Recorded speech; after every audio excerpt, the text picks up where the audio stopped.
ඉතින් අද හදන්නේ අපි කවුරුත් ආසාවෙන් කන්න කැමති වටලප්පු. මුලින්ම අපි පෑන් එකක් ලිපේ තියාගෙන සීනි ග්‍රෑම් 500ක් අපිට ඕන වෙනවා මේ වැඩේ කරන්න. මුලින් මේකෙන් අපි සීනි ග්‍රෑම් 250ක් විතර පෑන් එකට දාගෙන මේ වගේ මද ගින්නේ සීනි කැරමල් වෙනකම් විනාඩි 10ත් 15ත් අතර කාලයක් අපි පෑන් එකේ මද ගින්නේ තියාගන්න ඕනේ.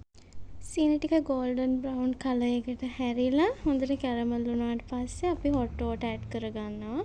ඇඩ් කරගෙන ඒත් එක්කම ඉතුරු වෙච්ච සුගර් ග්‍රෑම් 250ක් ඒකටම අපි ඇඩ් කරගන්නවා.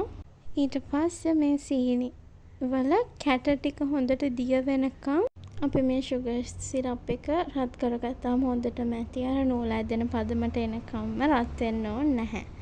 ඊට පස්සේ අපි මේක නිවෙනකම් පැත්තකින් අරන් තියාගන්න ඕන.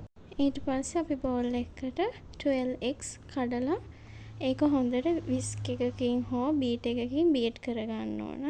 ඒ වෙද්දි අපේ සුගර් සිරප් එක හොඳටම නිවිලා තියෙන්න ඕන. රස්නේ පිටින් කිසිම වෙලාවක දාන්න එපා. අපේ eggs boil වෙනවා.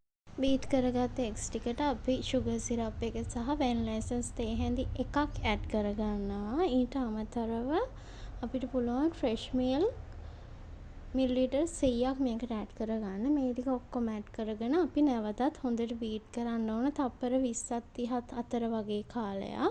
බිත්තර සහ සුගර් සිරප් ඇඩ් කරනවා. මේක වීඩියෝ වෙලා නැහැ. ඒකට සෝරි. ඊට පස්සේ අපි මේක හොඳට පෙරාගෙන අපි හදන භාජනයට දාගන්න ඕන.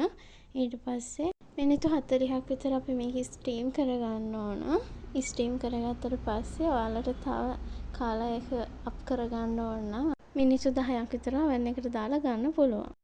මේක මගේ පළවෙනි වොයිස් කරපු වීඩියෝ එක. ඉතින් ගොඩක් අඩුපාඩු ඇති. මොකක් හරි අඩුපාඩුවක් මං අතින් වුණා නම් ඒකට සමා වෙන්න. ඒ වගේම මාව subscribe කරලා මගේ channel එකත් එක්ක එකතු වෙන්න කියලා මම ගොඩක් ආදරෙන් ඔයාලගෙන් ඉල්ලා සිටිනවා.